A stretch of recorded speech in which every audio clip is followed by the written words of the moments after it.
प्रस्त की घटना थी। उत्तरा के बालक हुआ, बालक का नाम विष्णुदात, पर पढ़ता ईक्षता इति परीक्षता, चारों तरफ देख रहा है जिसने मैया के गर्भ में मेरी रक्षा करी वो कहाँ है। इसलिए संसार के लोग इस बालक को परीक्षित के नाम से जान गए। बहु प्रकार से कुंडली देखी, दोष है, एक संत का अपमान करेगा और अंततो गत्वा ये भागवत की कथा सुनेगा। इसलिए सर्प के दंश से भी इसका पतन न हो करके मुक्ति हो जाएगी।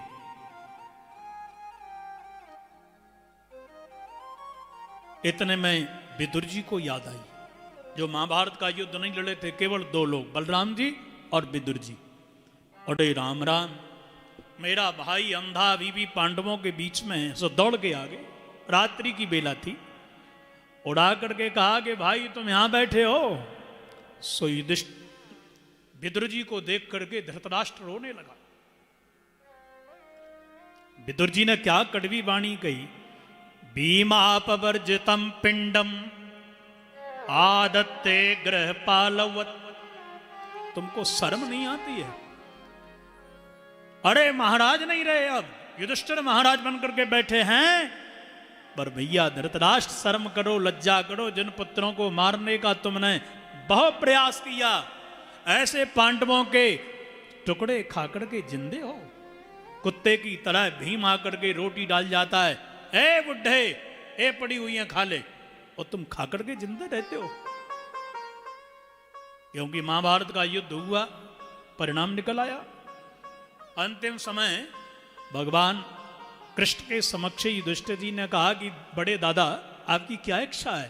बोले केवल एक इच्छा है, पापी दुष्टों को मारने वाले भीम से मिलने की इच्छा है।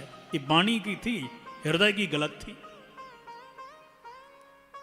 द्वारकाधीश समझ गए, भीम की जगह पीतल का भीम, धातु का भीम बना के खड़ा कर दिया और कहा लज्जा के मारे तुमसे मिलने के लिए नहीं आ रहे, क्योंकि 100 बेटा तुम्हारे मारे हैं, इसलिए महाराज आप ही मिल लो ना। और युधिष्ठिर जी के सामने ही भीम को धृतराष्ट्र ने पकड़ के वो धातु वाले पीतल के भीम को ऐसे पकड़ा कि चकनाचूर हो गया। युधिष्ठिर जी बोले जय जय आपकी बड़ी कृपा है। वो भीम भी देख रहे थे खड़े खड़े। उसी दिन से भीम भैया ऐसे चिढ़ गए। युधिष्ठिर जी ने कहा भीम तुम खाना जानते हो, इसलिए बड़े दादा को तुम खिलाओगे, देश राग को त्याग करके। पर भीम कहाँ मानने वाले थे, वो तो रोज ही ना आदत्ते गृह पालवत, कुत्ते की तरह रोटी डालते थे, लो खा लो। विदुर जी ने कहा तुमको लाज नहीं आती है? ऐसे भोजन खाकर के भी जिंदे हो? रोते हुए धृतराष्ट्र ने कहा कि मैं कहां जाऊं, क्या करूं, अंधा हूं, कुछ दिस नहीं रहा है। विदुर जी ने कहा कि आओ उठो दोनों की दोनों मेरे साथ चलो, और सीधे लेकर के सप्त सरोवर हरिद्वार में पहुंचे। दिव्य साधना करी, अंधे धृतराष्ट्र को भी भगवान मिल गए। बोलो भक्त वत्सल भगवान की जय। 7 महीने व्यतीत हो गए, अर्जुन लौट करके जब नहीं आए तो युधिष्ठिर जी को बड़े ही भयावने स्वप्न दिस रहे। आश्चर्य की बात, घोड़े घास नहीं खाते, गैयों के स्तनों से रक्त की धारा बहने लगी, प्रतिमाओं से आंसू गिरने लगे, आकाश से अंगारे गिर रहे हों। यह कुदृश्य को देख करके युधिष्ठिर जी बड़े भयभीत हो गए, क्या होने वाला है। इतने में अर्जुन सामने खड़ा हो गया, प्रणाम नहीं किया, बोले नहीं। अरे अर्जुन क्या बात पड़ गई, क्या तुम किसी वीर से हार गए? अगम्य का गमन किया, धर्म की रक्षा नहीं कर पाए, गौ ब्राह्मण संत का हित नहीं कर पाए, क्या बात है? अंत में युधिष्ठिर जी ने कहा अपने यार प्रियतम कृष्ण से लड़ाई तो नहीं हो गई, वो रूठ तो नहीं गई। नेत्रों से आंसुओं की धारा लग पड़ी। वंचितो हम महाराज हरिणा बंधुरूपिणा येन मे पहरतो तेजम देव विस्मापनम। हे बड़े भाई, हम लुट गए, बर्बाद हो गए। भाई के रूप में जो हमारे हरि कृष्ण आए थे ना, वो हमको छोड़ के चले गए। यस्य क्षण वियोगेन लोको ह्य प्रिय दर्शन, जिसके बिना ये संसार अप्रिय लग रहा है।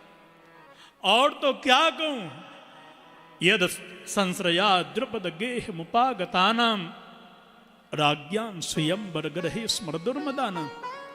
मुझे याद है कि हम द्रुपद के यहां पर वेश बदल करके गए थे, और वहां पर यद्यपि कर्ण भी मत्स्य का भेदन कर सकता था, पर श्री कृष्ण की कृपा से मैंने मत्स्य का भेदन किया और द्रुपद सुधा द्रौपदी का वर्ण हमने किया। एक कृष्ण की कृपा से किया। यो नो जुगोपवन में दुरंत्र कृत्सा। कैसे भूल सकता हूं, मेरा हृदय फट गया जब मेरे कृष्ण से मेरा वियोग हुआ। अरे दुर्वासा जी के द्वारा, दुर्योधन के द्वारा प्रेषित होकर के दुर्वासा जी 10,000 चेलाओं को लेकर के हमारे दरवाजे पर आ गए। जंगल में थे, पर उस दिन कृष्ण आकर के यदि उन संतों को संतुष्ट नहीं करते तो हम पांचों के पांचों जल के मर जाते। मरने का दुख बिल्कुल नहीं, लेकिन संतों को निमंत्रण देने के बाद, आपकी श्री वाणी के द्वारा निमंत्रण देने के बाद यदि भोजन न करवाते तो साफ दे करके मारे जाते, इतिहास कलंकित हो जाता। बारे कृष्ण आए बिना भोजन के भंडारा, एक कृष्ण की ही तो कृपा है, और क्या है। साकान शिष्ट मात्र, केवल साग के पत्ते से ही वो प्रसन्न हो गए और पेट भर गया सबका। महाभारत का युद्ध मैंने गांडीव के बल पर जीत लिया। आज मेरे प्राण प्यारे कृष्ण ने कहा कि तुम जाकर के मेरी देवियों को लेकर के आओ। युधिष्ठिर भैया भील आए, लूट करके चले गए। मैंने अपने गांडीव से तरकस से निकाल के गांडीव पर बाणों को चलाया, पानी की तरह बह गए। मैं जो अभिमान करता था कि मैंने महाभारत का युद्ध जीता, आज मेरा अभिमान मिट गया, क्योंकि वही गांडीव, वही बाण, वही अर्जुन, यदि कोई साथ नहीं था तो मेरा कृष्ण नहीं था। मुझे ज्ञान हो गया, मनुष्य बली नहीं होता है, समय बड़ो बलवान, और भीरन लूटी गोपिका, बेई अर्जुन बेई बाण। मैं गया, देखता रह गया, सब यदुवंशी भिड़ गए, चले गए। कृष्ण मेरे सामने चले गए। हमारे कृष्ण हमको छोड़ करके चले गए, जिन्होंने हमको राजा बनाया, हमारी विपत्तियों में साथ दिया। इतना सुनकर के कुंती बुआ ने तो खड़े खड़े ही प्राणों को त्याग दिया। पांडवों ने अंत्येष्टि करी, सहन नहीं कर पाई ये दुख। सारे दुखों को पांडवों ने सहन किया। बेटा मरे, पिता गया, और 5 पुत्र गए। नाना प्रकार के जंगल में क्लेशों का सहन किया, पर टूटे नहीं। पर आज श्री कृष्ण के वियोग में टूट गए। नन्हे से बालक परीक्षित को बुला करके गद्दी पर बिठाया, तिलक करके बोले, पुत्र अब कृष्ण के बिना हम नहीं रह सकते। पर बाबा मैं तो बालक हूं, कैसे राज्य को चलाऊंगा, मैं तो कुछ जानता ही नहीं, राजनीति के दाव पेच नहीं जानता हूं। बोले, बेटा सेना बलवती है, महात्मा धौम्य की कृपा तेरे ऊपर रहेगी। याद रखना, कभी जीवन में तपस्वी ब्राह्मण भजनानंदी साधु का अपमान मत करना बेटा। याद रखना बेटा, कभी जीवन में तिजोरी को मत खोलना। और तीसरी बात, कभी कृष्ण को मत भूलना। भागवत में बात नहीं है तिजोरी की, अन्य पुराण में है। संकट से बचे रहोगे। पांडव स्वर्गारोहण कर गए, सीधे बद्री नारायण से ऊपर की यात्रा करते हुए स्वर्गारोहण कर गए।